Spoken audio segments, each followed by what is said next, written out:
What's going on, adventurers, everybody interested in Eternal Tombs? I wanted to put together a very quick video sharing some tips since I've been playing for the last week and a half or so, between maybe 15 and 20 hours, as well as just some expectations, as well as some of the things I like, don't like, things I think should be improved, and stuff like that. So if you're looking to jump in, maybe you got access to the content creator test, maybe you're waiting for April 2nd, or you just discovered the game and you want to know a little bit about it, that's what this video is going to be. Mind you, I'm doing this kind of on my work break, so this is going to be somewhat rambly and very much unedited. I'm probably going to talk and then just cut a couple little spots where maybe I stumble or something and then just throw it up on YouTube. So this is not going to be the best video I've ever made, but hopefully you find it helpful. So first off, I want you to remember this is an alpha. You need to expect bugs. You need to expect that this is an unpolished product. There are going to be things that you're going to see and you're going to go, not so sure about that. And there are going to be things that maybe you think are fantastic. You're going to have to take one with the other because this is still very early and you are some of the first people. Really, there have not been very many people who have gotten their hands on this game.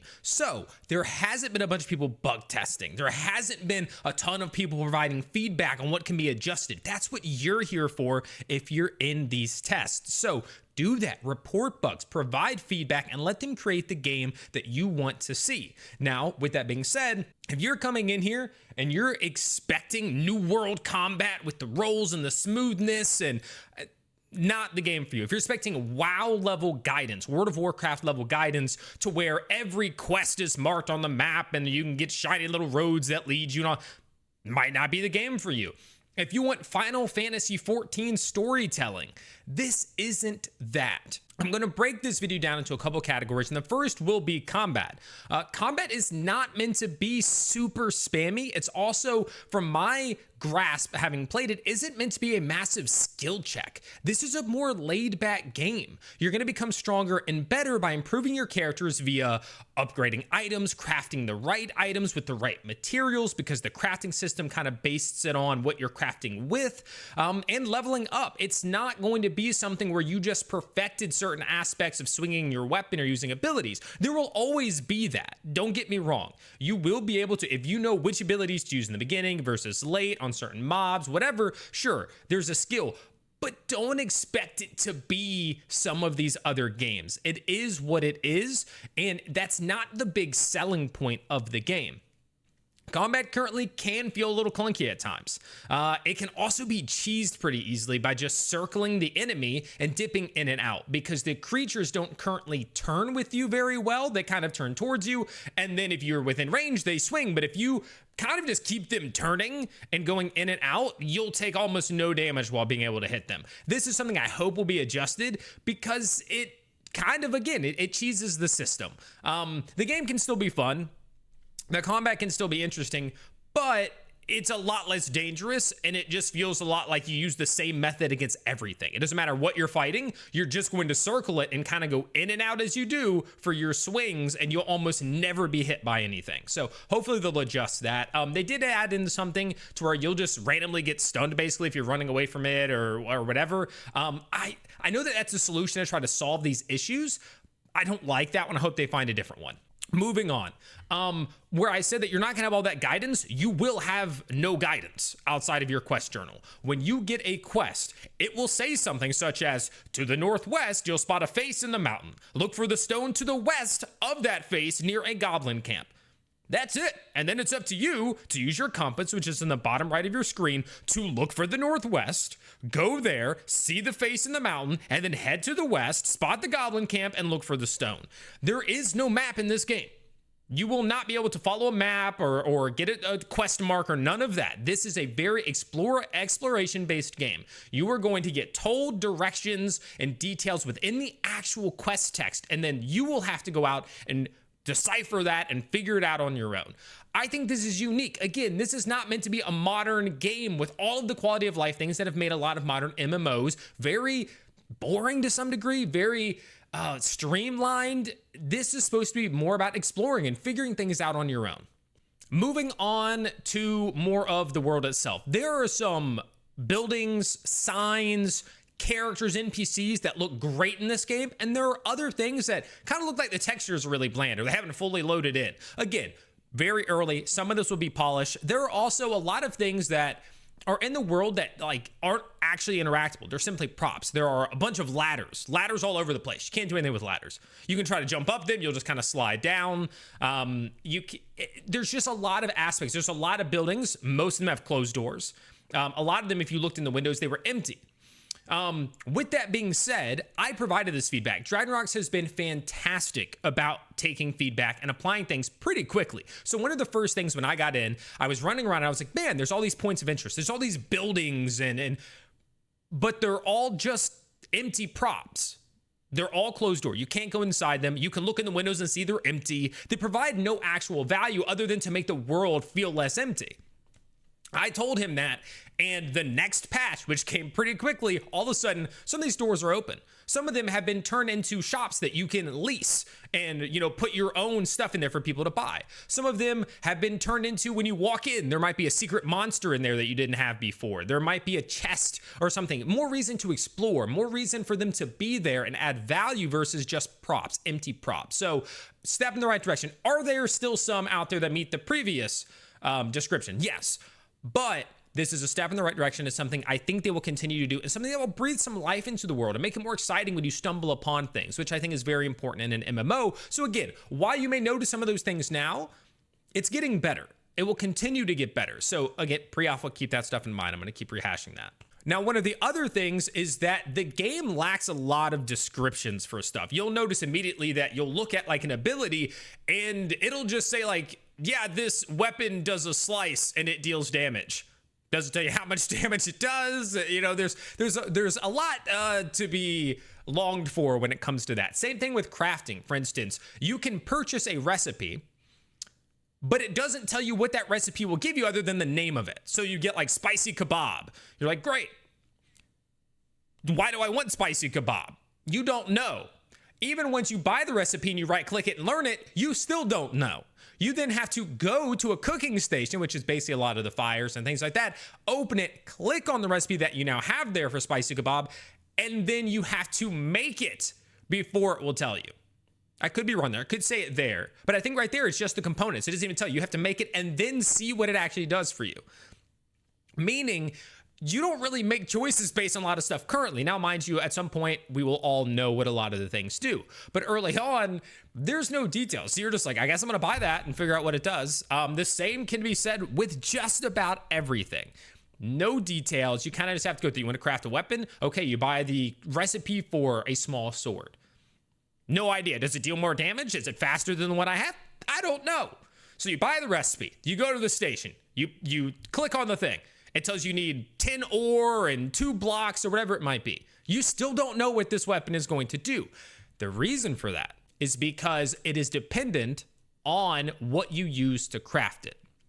So with the spice kebab and all those things, that's why you don't have those details. I know it seems like there's nothing there, and even I was like, I don't get it. I don't know how they can solve this, because it is kind of like, well, I don't know what it's going to make me. But that's because what it's going to make you is going to depend on the materials you use. Now, I'm still a little shaky on this aspect, so I'll give you a very brief surface level rundown. When you select something, it will tell you what its recommended quality is. So you might be going to make an axe and it's based on strength, or the small sword is based on hardness. They recommend hardness. So you'll have a bunch of different ores in your inventory, right? You might have iron scraps, you might have copper flecks, whatever it might be, and they will have stats on hardness, on strength, or things like that. If you use the ones that have a high strength and put it in the axe one, your axe will come out better. It will have maybe a certain quality. Maybe it'll have a socket. Maybe it'll have higher damage or a faster swing. On the flip side, you go to the small sword and you use the one that has hardness. That one's going to be better. Now flip it. You put the strength item or ore in the one that wants hardness. It's not going to be as good. Right? So that's, I think, why they don't have those details, but it is very alarming at first, because you're like, well, I don't want to waste my money on that because I don't know what it's going to do, right? One of the other things is when you look at your skills, which you press P and you'll open up, you're able to see like different things like ore and gem and refining, whatever. You can't put your first point into any of those until you hit level 10. So it doesn't really say that. It just says 0 points. You click even when it says you're like 8 levels in. So just know that you can't do that. Again, I'm getting rambly. Another tip I have, press T to auto run. The cool thing about auto run is that while auto running, you can actually open menus and stuff, which you can't do. If you're holding W and you press I and your inventory opens up, you're done running. If you auto run, it'll turn your camera to where you're facing your character's face as he runs towards you. So you won't be able to see what's in front of you. You might run into mobs or off a cliff, but you can actually press I and look at your inventory while you're running somewhere, which is cool. On the same vein, hit shift to roll. I hope that they make a better use of roll. I think that would be a funner way to do things in combat. So rather than just circle the mob, right, and do that, maybe it's when they're getting ready to attack, when you see the mob kind of reel back, you hit your roll. So you swing and you roll, and you swing, and it adds more mechanic to it, adds more engagement to the fight versus circle. You know, if you just try to face tank a lot of mobs, they're going to beat the crap out of you. Mobs, especially boars. Oh my goodness, the boars, they will punch you in the face. But you can very easily circle them, and it's no problem. Where was I? We had the auto run, checking your inventory and things like that. When you are going to grab anything, whether it's mine some ore, whether it's pick up some herbs, if you run up and immediately hit F to interact, it will say that it was canceled or interrupted once it's done. You have to run up, and I learned this the hard way. I did it so many times. I was like, I don't get it. You have to currently, again, this might get fixed. You have to fully stop, wait half a second or so, and then hit F, and then it'll go through no problem. But if you find yourself constantly running up, hitting F, and then not working, that is why. So there's another tip. Yeah, so again, I know this is rambling. I'm just trying to share my thoughts on it. I also want to put out that some of the selling points of this game is, one, that it's a massive world. And from what I understand, it is a massive world. We're only in these first two zones. South Mirror is better, but somebody has to go bug test wood commons, woodland commons. So don't all pick South Mirror, but South Mirror definitely looks cooler. So it's a massive world, as I was saying. And one of the selling points is this sense of exploration, is this sense of you're not being handheld. You're figuring things out. You're mining and you're gathering and you're crafting and you're figuring all that out as you go. You're discovering caves and these points that aren't on a map, that aren't out there that everybody knows and can see. You're discovering, you're exploring, you're working with others, because getting more people to go in and do something, get through it faster, it's fantastic, right? But some of the big selling point is this Tomb Master system, right? So if you're coming in, you're expecting it to be like other MMOs, it's not. Okay, it's not as polished at its current state. It's not going to have the in-depth combat maybe as some other ones that you want. But the point is that it adds a sense of adventure. It adds a sense of ever-changing, right? I've had one experience with one of the Tomb Master events. I was running around, I went into a spot, and they hit me with this thing. A voice came on.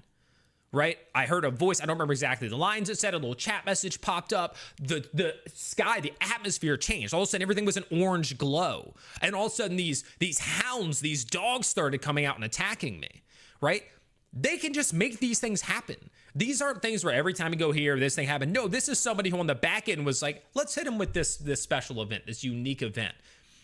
And then you kill the things. Apparently they give good loot, all that. Now, I didn't get anything because it was a test run and stuff, but those are the cool moments. Imagine you're just out in the world and you get a very unique experience just for you or just for the people around you as this voice comes on and the atmosphere changes, something happens, meteors literally fall out of the sky and crash into the earth. That is one of the selling points. Okay, so yes, it's new. There's going to be bugs. There's going to be a lot of issues, but I think they're trying to make something unique. They're trying to make something no microtransactions. They're trying to make something that has these events that are just built into the world that they're creating on the back end with real Tomb Masters in real time. Those are the reasons you should be playing the game. The fact that it is a little more slow paced, it is a little more grindy. Those are the reasons you should be playing this game. If you're looking for something super modern, super handhold, all that, this isn't for you, and that's okay. But that doesn't mean the game is bad. It just means you're not the target audience. So remember that when you're seeing the game for the first time. Remember that when you're jumping in for the first time. Again, I'm sorry this video was very rambly and the editing wasn't great, but I hope you enjoyed it. I hope it was helpful, and I hope to see you guys in Eternal Tombs.